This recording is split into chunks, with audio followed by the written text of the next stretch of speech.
DBC থেকে রাজ্য সরকার দুজন প্রতিনিধি প্রত্যাহার করে নেওয়ায় মুখ্যমন্ত্রীর বিরুদ্ধে তোপ দাগলেন কেন্দ্রীয় মন্ত্রী সুকান্ত মজুমদার। রাজনৈতিক বেশ কিছু কর্মসূচির কারণে শিলিগুড়িতে এসেছেন তিনি।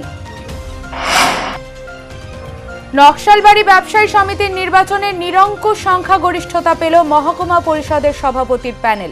6 জন বিরোধী সদস্যকে নিয়ে পথ চলা শুরু শাসক দল তৃণমূল কংগ্রেসের। রাতেই অকাল দীপাবলিতে মাতল নকশালবাড়ির বাসিন্দারা।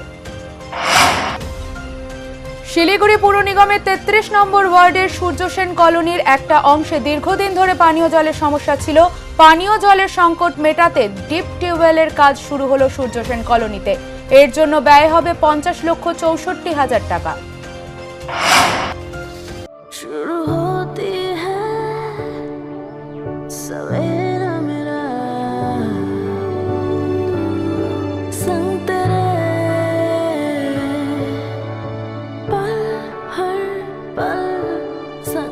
बंगाल टाइल्स, अब घर सजाना बच्चों का खेल है।